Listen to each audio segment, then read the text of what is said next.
Okay. You're interfering with an investigation. Slowly, boy. Slowly, boy. I can take my horse out. Leave the horse. One step, Azay. Oh, sick. This place is filthy. I'm removing all the animals on this property. It's sinking a bit. It's filling up very quickly. Baby, come here. That's definitely blood. Fighting could have taken place.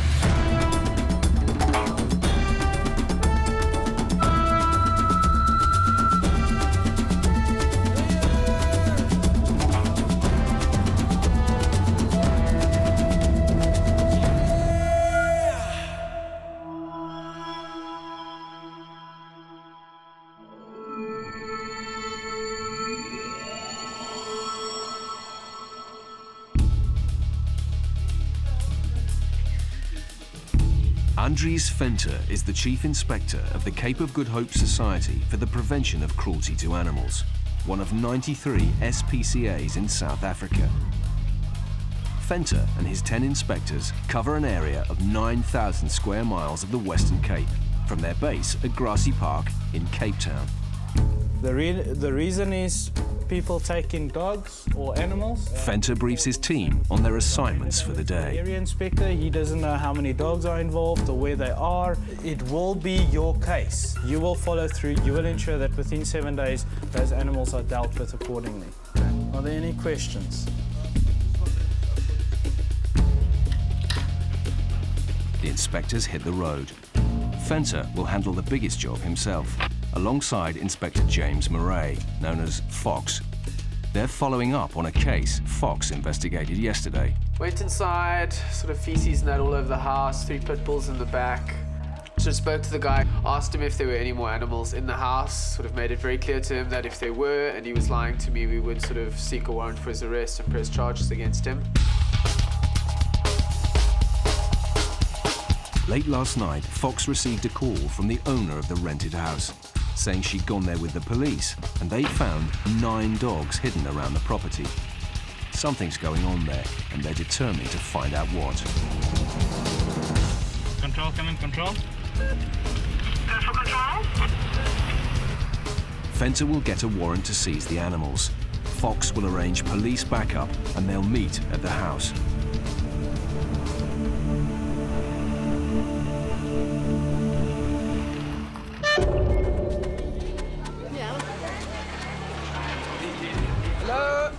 Hello? Hi. Hello. Hi. Okay, we're here to check the conditions. If you'd open the gate, please. The 2 police officers will make sure there's no trouble, and the property owner has come to find out exactly what her tenants have been up to. Okay, we're going to search all the cupboard, the whole house, all right? This is where they wouldn't let me into. Here you can see there have been more dogs in here. Conditions are filthy. Wat stinkt so hierso? It frots. Oh. The stench is too much for one of the police officers. Lekker mense. Yeah. This place is filthy. This young woman and her boyfriend rent the house. The property owner's not happy with what she's seeing here, and neither is Venter. The cats are extremely thin. The 3 dogs outside, the space for pit bulls is inadequate. Outside, there are 3 pit bulls, confined to a filthy yard. For some reason, 6 more dogs that were here yesterday have been removed. Venter is starting to get suspicious. The fact that the police officer found 9 dogs and we only find 3 dogs, well, 4 with a puppy now, very clear that is a big problem. we got 3 pit bulls, covered in urine, covered in feces. I wrote a warning for this yesterday, telling them that it needs to be cleaned up. Absolutely nothing has changed. Filthy conditions, totally unhygienic, parasitic. Jeez. The general conditions, it is disgustingly filthy. What the hell is this? It looks like the insides of an animal that's being eaten by maggots or something. I don't know how anyone can live like this. Basically, what you're standing on is feces that's been stepped in. This is disgusting. I mean, this is winter and that fly trap is full. How do you live like this? It's hard to explain this situation. Venter's first thought is that maybe these people have a compulsion to collect animals, but don't know how to care for them. My suspicion is that we might caught this just in time for hoarding. I'm glad we came now rather than later. I'm removing all the animals on this property. I am not leaving them here. These people can't even look after themselves, never mind their animals. Nothing's changed since I issued the warning. Start rounding them up. Inspector Wilbur Kincabe has arrived from base to help load the animals and record photographic evidence. This is a serious offence in terms of the Animal Protection Act, as well as all the other animals, the kittens, the mice and the cockatiel. Chief Inspector Fenter makes sure the young woman knows exactly how serious this is. His cage is hanging against a cold wall. It's winter. These birds die for nothing. Okay, release, release. In terms of the Animals Protection Act, there's a crime that's been committed here. And the crime is that animals are living in unhygienic, parasitic conditions, which is unacceptable. The place has not been cleaned, the place has not been maintained. Dogs have been kept confined in small cages, small spaces, for reasons beyond our understanding. If you cannot give us a reasonable explanation, charges of cruelty will be laid against both you and whoever else lives in this house.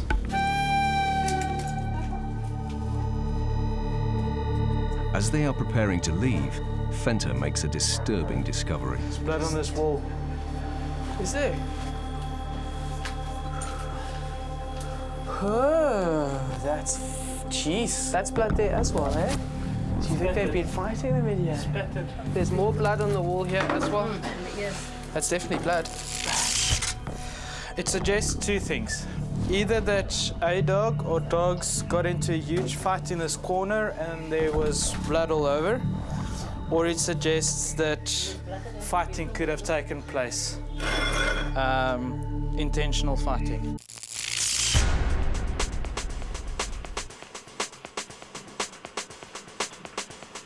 Wayne Hector's a trainee inspector at the Cape of Good Hope SPCA. Wayne was working in the maintenance department when Chief Inspector Fenter asked him if he'd like to have a go at becoming an inspector. Wayne jumped at the chance. I've been doing the job now for just more than a year. I started off as an animal collector, so that's why I know what the areas are like and I know what type of animals you get in certain areas. And this is the area where you will see that there's a lot of neglected animals. Wayne's approaching the end of his training period, and soon he'll find out whether he's made the grade. I enjoy the work. If I can qualify as an inspector, it will be for me a great achievement. You get such a lot of cruelty towards animals, and what drives me is that I've got the powers to actually improve animals' welfare.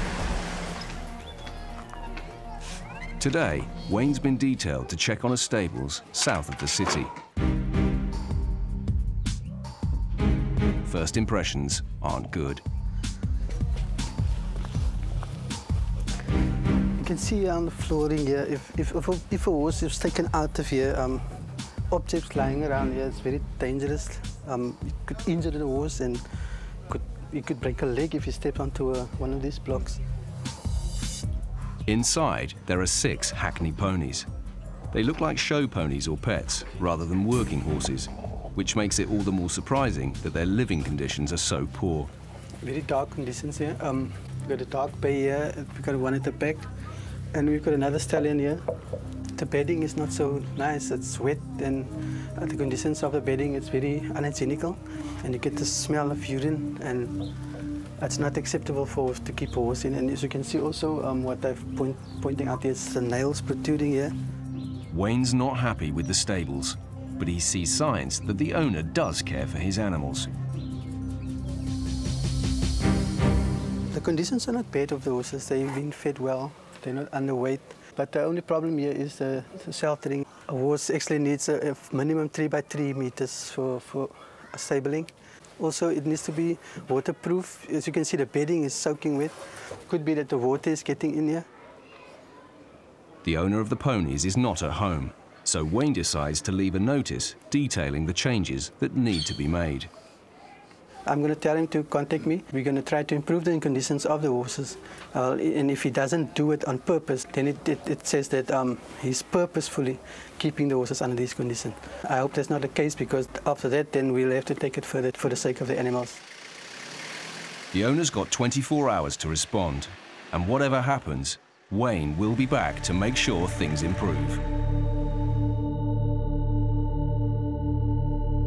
At a house in the Woodstock area of Cape Town, SPCA Chief Inspector Andries Venter and Inspector Fox Murray have discovered evidence of dogfighting. At first, they thought the filthy conditions were signs of animal hoarding. Now it looks like these rooms have been used as pit bull fighting arenas. Yeah, there's more blood in that here. Oh my goodness. Come look here, boss. Well, back of the door is absolutely covered in blood. You can see it's dried, dripping down the walls there, blood splatter. And I mean, at that height, and to get, I mean, those sort of markings on the wall, I mean, you can only imagine that there were animals ripping each other apart. You can see how the dogs have chewed. Look how they've almost tried to chew through the door to get out. What we found thus far from the front, as well as against the wall there, the height of that blood spatter right around suggests that this room or house was used as a dogfighting ring. Quite difficult to actually almost express the way you feel when you come into circumstances like this and see things like this. Because that's why we're here, to fight for those that have no voice for themselves. And if we weren't here, who would actually ever find places like this and actually put a stop to it? The fact that we happened to stumble upon this purely because of the condition of the house suggests that this was ignorance. And it amazes me the lengths that we go in putting it out there that it's illegal to fight dogs. It's just beyond my belief. Outside, the property owner shows Fox another pit bull she's found. To block it up from us, probably see. Now they're thinking this could be the centre of an organised fighting and breeding operation. This looks like where they were keeping some of the pit bulls, some of the females in that part of the breeding.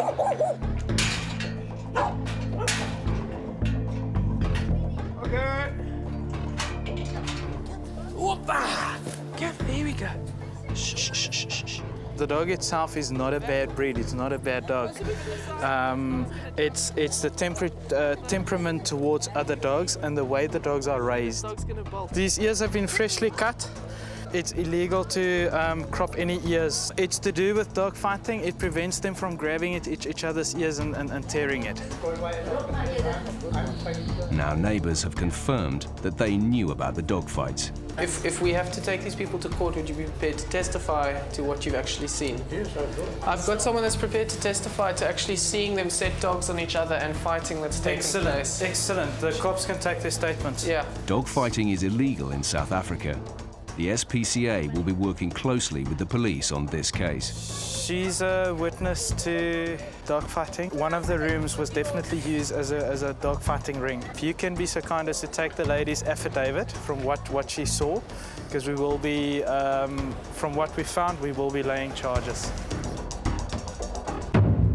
This is why we do the job, eh? It's to sort of try to find these places and prosecute these people so that people learn that there are actually consequences to crimes of animals, hey? And just sort of no respect and, I don't know, it's sad, really. It's very sad. But hopefully we can nail them to the wall. Trainee Inspector Wayne Hector is back at the stables north of Cape Town, and this time he's brought Senior Inspector James Murphy with him. They want to see whether the owner has made the improvements Wayne asked for. Even the complainer, man, no complainer, it's stupid. I mean, it's just uncalled for. We were supposed to have changed the bedding, but I mean, it's so hard, you can't even dig it out. Bedding and the space that this horse has leaves a lot to be desired at this stage, but this grond was those shavings. There are some fresh wood shavings on the floor, but not much else seems to have changed. All the bedding was wet. Yeah. So it's pointless bringing wet bedding in here. You try to keep your stables dry. Why don't you put cement down here then? It'll make life easier. Or how about those paving slabs? Hey, not. And these nails should be avoided. Knock it flat. Okay. Easy, easy. trying to improve the conditions for your horses. The horse's normal eating position is down there. Yeah. Okay, not up here. I mean, imagine trying to stretch. You can't get in there. You got to either bring the bowl down or the horse up. So you trimmed this yesterday? Yeah, just because the hoof was long. Oh, the edges here? Yeah, I just cut it here. You need a farrier here. Have you got a farrier? Yeah. James is worried about the state of the horse's hooves. Whoa. Just checking that they haven't got hoof rot or something like that, because being on a wet surface and standing in the wet bedding, the bedding sticks to the hoof and then it actually promotes moisture there, and that can cause infection into the hoof, and yeah, it can make it quite painful. William? Wayne lists the action the owner needs to take. If he doesn't get it right this time, he risks having his ponies confiscated. We want to see some... Yeah, but now what you guys coming in a month's time or week's time or whatever? I don't you... What do you reckon? No, it's up to you, but I don't want you guys to pop in here when I'm here. Can I say... Can we say a week, 2 weeks? 2 weeks, okay. 2 weeks from today we'll be back and we'll... yeah. Yeah, then you'll see. Thank you. All right, guys, enjoy the rest of the day. Thank you, Mr. Gasser. Right, yeah. Okay, all right.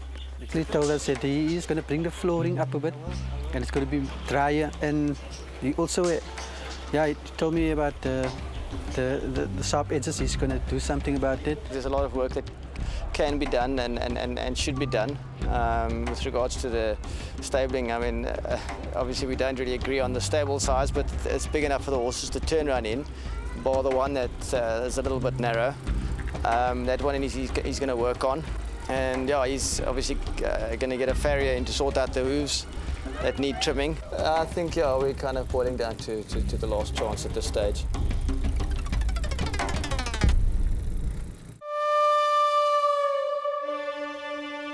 Cape Town is surrounded by mountains. Most of them are designated national nature reserves, and they're full of all sorts of wildlife. That means some calls to the Cape of Good Hope SPCA need a specialist.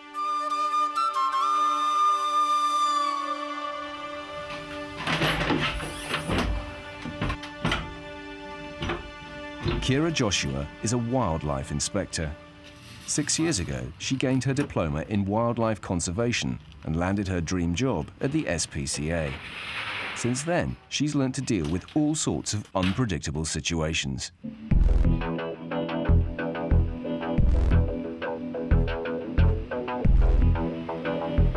Today, Kira has been called out to a coastal suburb of Cape Town. On the fringes of the city, wildlife and human residents live side by side. Every so often, they get too close for each other's comfort. It's a call about a porcupine. People found it in the garden. Now it seems like the porcupine is stuck between the fence and it's in the slough, really. So what we're going to do now is we're going to try and get it into the box. Well, 7:30 this morning, 2 young ladies came knocking on the door, telling me that there was a porcupine in front of the garage door. I found it very strange because it's about 500 meters from the mountain. So he just left him there, and he was trapped in a corner. And when I came to look again, he disappeared. And there where we found him lodged between the fence and the ditch, you know. For the animal's well-being, it needs to be moved from here. But porcupines weren't designed to be handled by humans. What you basically have to be aware that he doesn't actually run into you with the quills. Most people, it's just a myth that they shoot the quills out, and that's not what actually happens. They just run into the person or animal that's causing a threat to them. What we want to do, we don't want to try and actually handle him, like physically handle him. We don't want to use like a catch bow or anything on him right now. So if we can try and do that as calm as possible, we don't actually stress him out. We make him go into the box.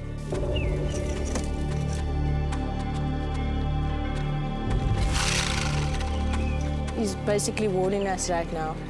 I mean, even though the quills are all up and everything, he's still warning us. The porcupine has around 30,000 quills. They are needle sharp and barbed at the end. So once they're stuck into the skin, they're very painful to remove. One step, one step, one step, one step. Azay. One step. Come on. One step in the basket. Come on. Come on, in the basket. Come on, come on. No, it's not going to go in now. Do you guys have a board or something? Like a flat board? It's close, but he won't go in. Kira decides to try a different tactic. What we're doing now, we're just blocking off areas so he doesn't see, he just needs to see the box as the escape route, basically. Okay, here we go. It's a tense situation. If the porcupine decides to run towards them, those quills could get dangerously close.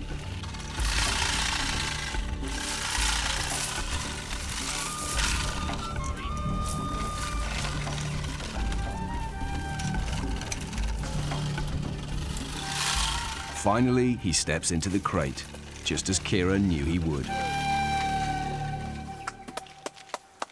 It's just about having patience. The trick part was as in where he was positioned in that, but it's just all about having patience. It's not injured or anything, so there's no need for it to be taken in. Most probably it came from the mountains over here, so we're just going to release it back over there.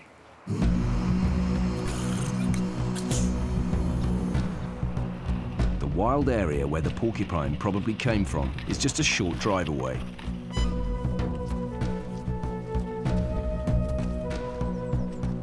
The steep hillside above Colk Bay is an ideal habitat for the porcupine. He's not likely to stray into any gardens up here. The reason why we're releasing it over here now, it's close to where we found it.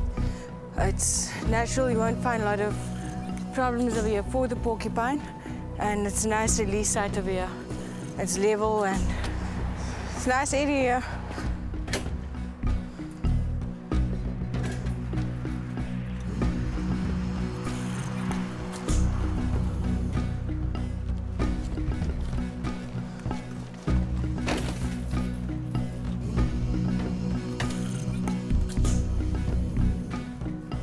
It's been a good morning's work for Kira.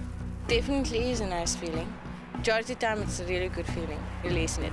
Capturing and releasing.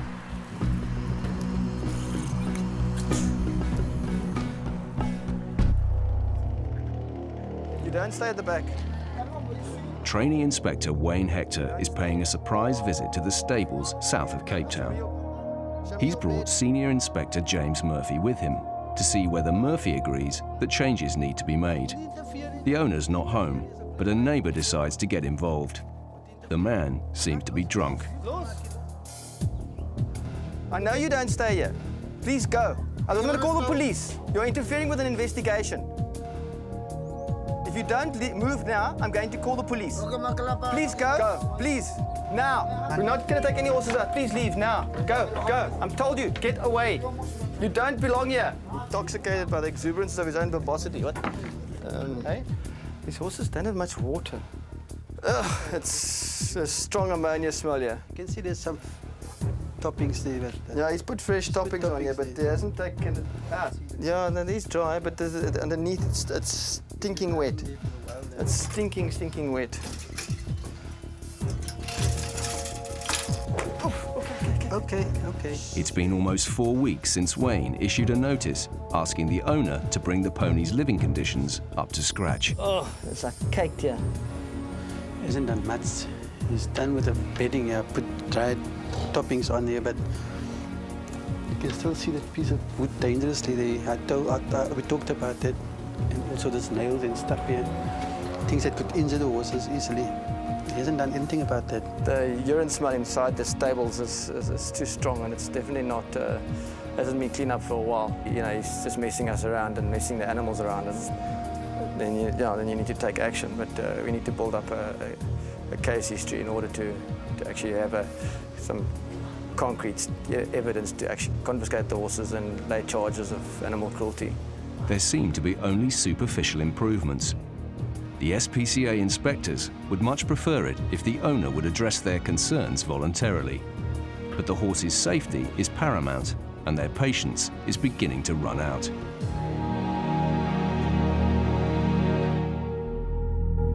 It's been a month since trainee SPCA Inspector Wayne Hector asked the owner of 6 ponies to improve their living conditions. Wayne and Senior Inspector James Murphy have not been impressed with how the owner has responded, so they've decided the time has come to take some action.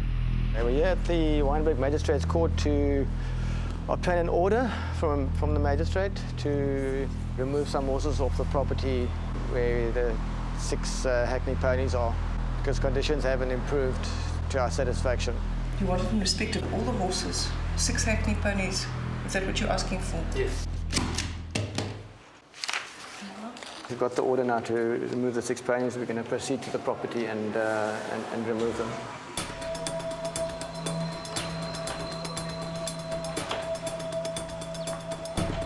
A team has been assembled to meet them at the property. They don't know what sort of reception they'll get. Give this to someone yet? The owner's not there, but with the magistrate's order, they have the authority to begin removing the ponies. A final check confirms the filthy state of the stable floor.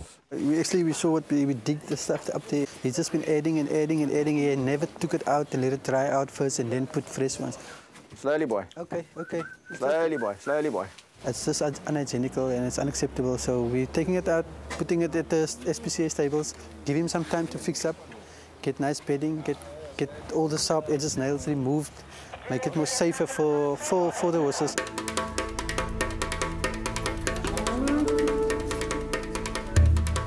The owner might be able to get his ponies back, but now he'll see that the SPCA are serious about the need for improvements. Come on, there we go. Come on, there we go. When he returns, the owner's not happy. He insists he'll make the changes, but Wayne tells him he's had his chance. Now the SPCA inspectors want to see the work completed, and only then will he get the ponies back. All this needs to come out. It's going to mean tons of stuff to come out. And then you put fresh sand, and you put fresh sand to the level, and you're bedding on top. Cow meal. Sorry, could you ask this guy to stand outside, please? Where are you going with the horse now? I can take my horse out. No, you can't take your horse out. Leave the horse. Come on. Leave the horse. We will take it. We're not going to take all the horses out just on the willy-nilly, okay? We don't want running around here and causing injuries. We are concerned about the horses. No, don't use anything funny. Let's rather wait. One at a time, Richard, one at a time. Of course he's upset. We're taking his horses and he reckons his stable's in better condition as some other stables in other areas and stuff. But at the moment we're here and we're trying to improve the welfare of animals, and that's our main concern. Nothing was done, and we had an agreement. He said he's going to work with us, he's going to repair, and he didn't do it. The ponies will be well cared for at the SPCA. Now they'll wait to see what the owner does next. Well, we've taken the horses and given him 7 days to contact us to discuss the matter, and we'll wait and see what his response is, and we expect him to get his lawyers onto us and to deal with the issue. So, yeah, we'll just have to wait for that and deal with it. The case of the 9 pit bulls seized by Inspector Fox Murray and Chief Inspector Andreas Venter is due in court in a few weeks' time.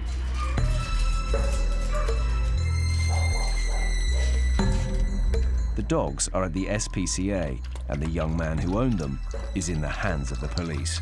After the animals returned to the shelter, the suspect was placed in custody. He was arrested and a charge of animal cruelty was opened against him. He was then placed in the cells where he's currently awaiting trial. We have had several other leads implicating him as one of the main organizers of fights. So it looks like we've come across quite a big ring. Aggressive animals can't be adopted out, so animal behaviourist Candice de Villiers is assessing the dog's temperament. We have the pit bulls from the raid here that we're going to do some assessments on, behavioural assessment. We would like to try and see if they're going to be aggressive towards other dogs, possibility for rehoming. As far as the animals in our shelter goes, it is very difficult to find alternative homes, especially when it comes to the pit bulls that has been in fights, that's been trained to fight. The whole socialization of these animals is a huge point of concern. We have to establish whether it will be suitable and safe for those animals to be rehomed into people's care that can and will care for them responsibly. The problem comes in monitoring those adoptions. A kennel assistant tests the dog's reaction to other dogs. It is very frustrating seeing what man has done to this breed. They can be fantastic family pets if they've been raised in the right environment and obviously socialized accordingly. But with people utilizing them like this, it's nauseating. Obviously, euthanasia in terms of our policy is a last resort. It will have to be a decision taken not lightly. Our mission is to prevent cruelty to animals. Our focus are the animals, their surroundings, their future and their welfare. We will not stop. As long as they're busy, we will not stop. As long as animal cruelty takes place, we will be there and we will be in their faces. Straight enough, I think, from the M5. Copy that. It's been a stormy winter in Cape Town, with frequent torrential rains. An emergency call has come in to the SPCA about a dog in trouble in one of the canals that run through the city. And how long has been in there for? SPCA Inspector Conchita Milburn and Trainee Inspector Liesl Pienaar have been dispatched to try to get the dog out. We've got a dog in a canal. The water's filling up fast, so we need to get him out of there ASAP. Conchita volunteers to take to the water. I think this is going to be really deep.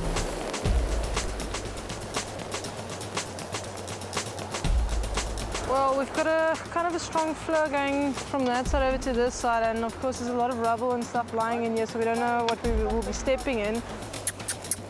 Baby!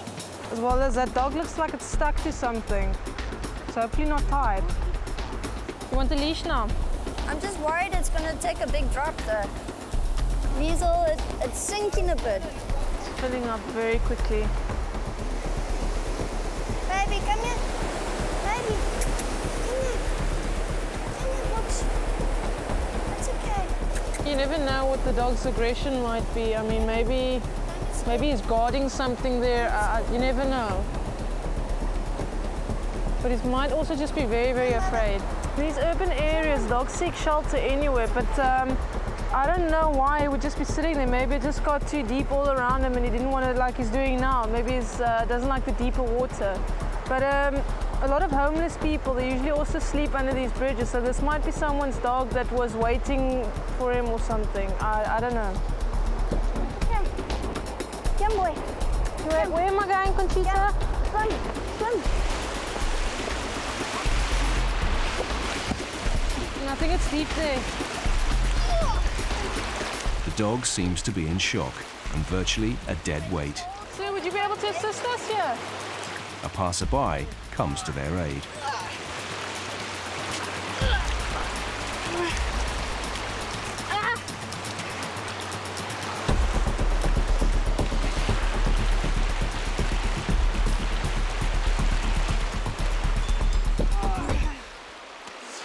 I'm very glad it's a friendly dog, and I'm really glad we got the dog out.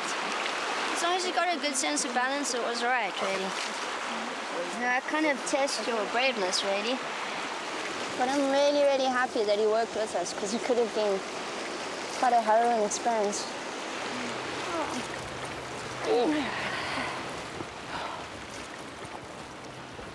I don't think he's going to go in there. The dog's safe now.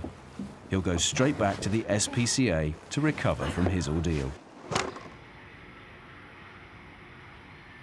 At Grassy Park, the dog will get an initial examination from vet Miles Penfold. I'm just basically going to do just a normal clinical, just see if there's anything wrong or if she's just wet and cold. So at the moment, I mean, you can feel the hair's quite nice and warm. She's quite scared, so I'm just trying to not get myself bitten if she gets a fright or anything. He's a good dog. You know, the questions I was wanting to know is like, are they sitting in a stagnant pool?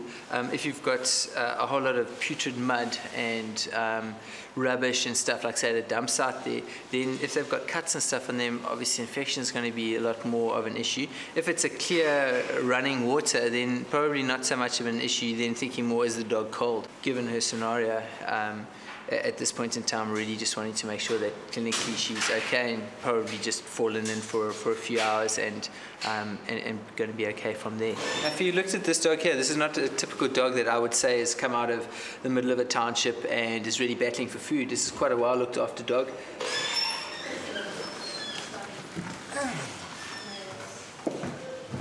There's a boy. That's fine. Come on. Right, okay, he's moving quite nicely on his legs a little bit that I can't see there. What I'm going to do with this boy is just walk him through to the ward. He's walking quite nicely on there.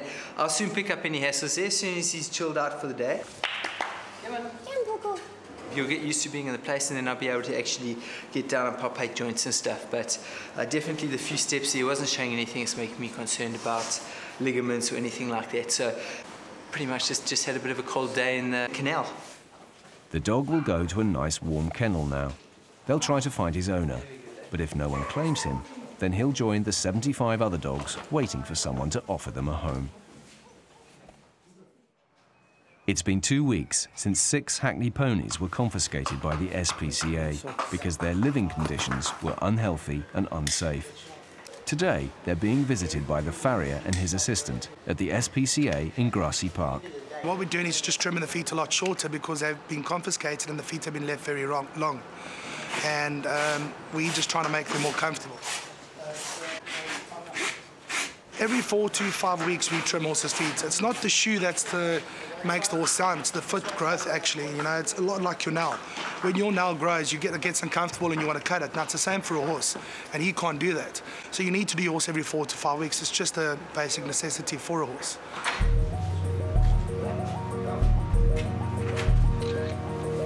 The good news is that the confiscation seems to have prompted some action. They won't fight you. The owner of the ponies has finally made significant improvements to his stables. Trainee inspector Wayne Hector has been back twice to check on progress. The conditions is much better there for the horses to go into. We've done a lot of work on the stabling. They've decided he can have his ponies back, as long as he keeps working on the stables.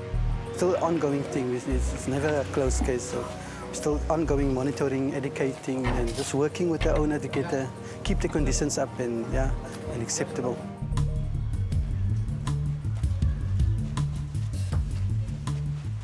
Okay. You can see here this used to be a steel gate here, makeshift steel gate tied with wires, and it was hanging, and you didn't even know which way it swings. But now he's put up a new door here, makeshift, and also he's put some more savings here. You can see it's totally dry. As you can see, it's nice and clean, and all the nails and stuff. He's removed most of the nails. Wayne will monitor the stables and make sure the improvements continue, but he's happy his message has got through. I think this is better off. This is much better off for the horses, and that's more acceptable. For me, it's big improvement. I'm satisfied with conditions, and you didn't get the contractors to come in and do a major renovation, but he did what he could in his own capacity, and that's for me, that means a lot, that he cares for his horses.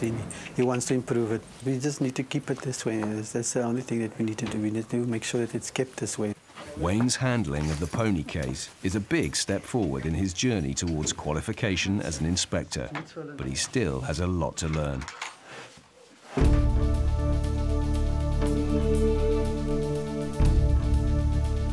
Wildlife Inspector Kira Joshua is on her way to Sunrise Beach, east of Cape Town, and she's asked Wayne to give her a hand.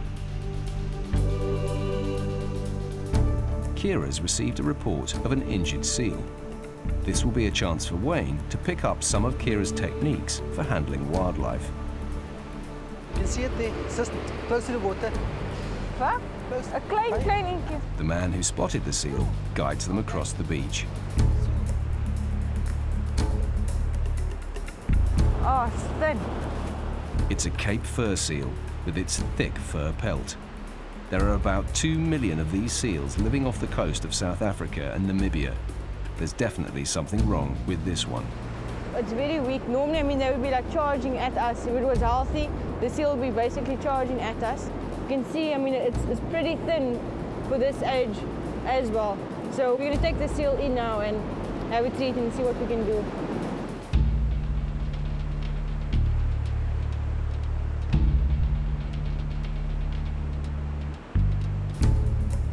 In this emaciated condition, the seal wouldn't survive long.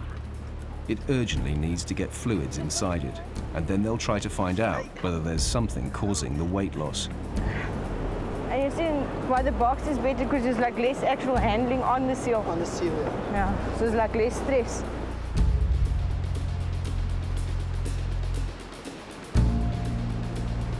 We're taking the seal now to the SPCA. We're going to weigh it, check the temperature, and the vet will have a look at the seal, and we'll make a decision from there.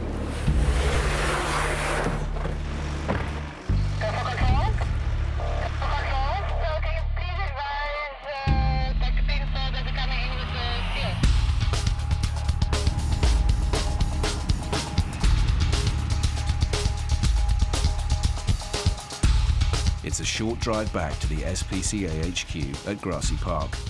But for any wild animal, this kind of handling is highly stressful. Thankfully, the seal is still holding on when Kira and Wayne bring it in to vet Miles Penfold. I mean, if we just have a look at him straight here, he's just skin and bones. So your first impression is like, he obviously hasn't been eating. Kira's job now is to provide expert assistance to Dr. Penfold. They can whip back at any time and they cause quite a nasty bite. So that's why I just need to have a firm grip on the seal at the moment. With any wildlife, they are going to get stressed, but it's part of it. You are going to need to handle them if you want to treat them. Right, okay, his gums and everything looking pretty good there. Clinically, when you have a look at him here, he's just really thin. There's no breaks, there's nothing else on that. His breathing's pretty good. We're not picking up any coughs or any kind of other signs of infection that we're concerned about. So I'm really happy with him. His colour's good. Overall looking pretty healthy, just very, very, very thin. He just needs food. We'll be able to see sort of how he responds with some fish. The seal needs to be somewhere he can swim and have his food intake monitored. That means another journey, this time to the Marine Research Centre at Sea Point. It's a longer drive than the last one, but they hope he'll be able to make it.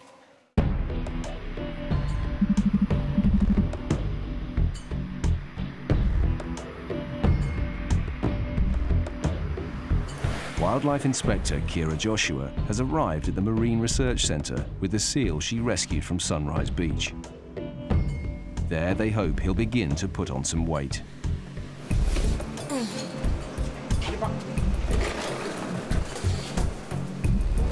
Basically, you can see he's quite emaciated, so we're just going to basically feed him up.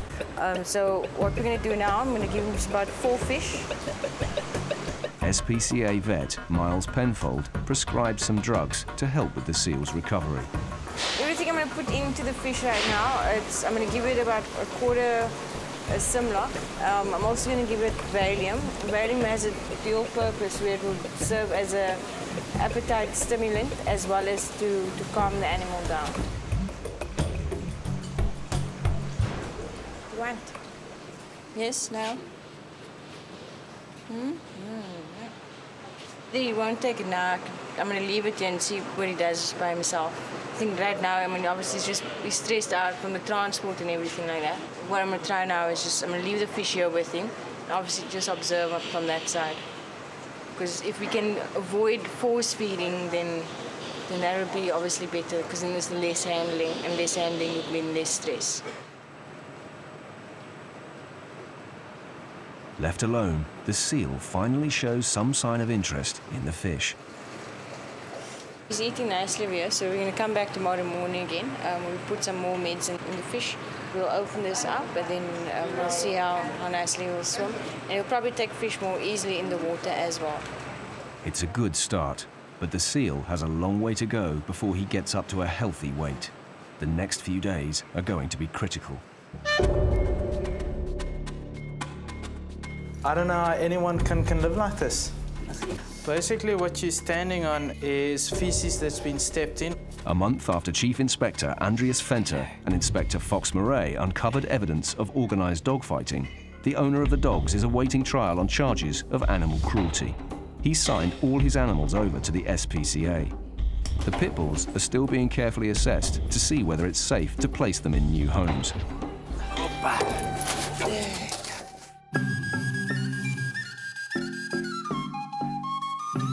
Thankfully, the other animals that were seized at the same time have already been adopted.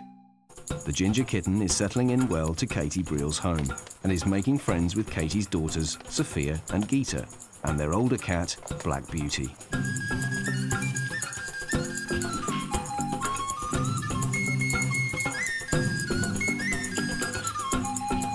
The first day or two, they were very suspicious of each other, and Lulu didn't seem to know how to play very much. She was very loving from as soon as she arrived and liked interacting with people a lot, but didn't know quite how to interact with Black Beauty and wasn't very playful. Black Beauty was incredibly playful, and after about 2 days, they had found each other and started to play a lot, and now they never stop. She's a bit like a dog because she runs around and chases her tail. She's very playful and cuddly and quite naughty sometimes. The other day, she was circling the bath water very, very curiously, and then after we got out of the bath, she just couldn't resist anymore and leaned too far in and fell in the bath. When the girls said they wanted a new kitten, Katie knew exactly where to go. Well, I support what the SPCA does. I think they do an incredible job of taking care of animals and finding homes for them. And our feeling was that if we were going to get an animal, we should get an animal that needed a home and support them.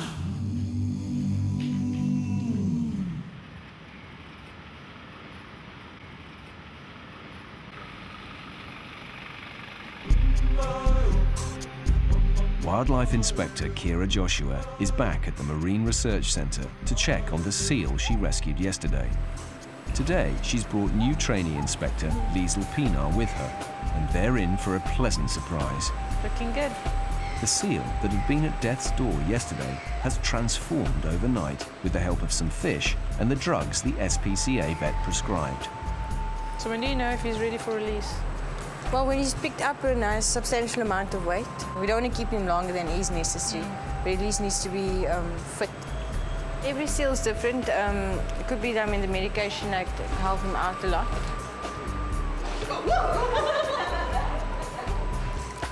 The seal's ribs are still clearly visible, and he still needs to take in a lot more food.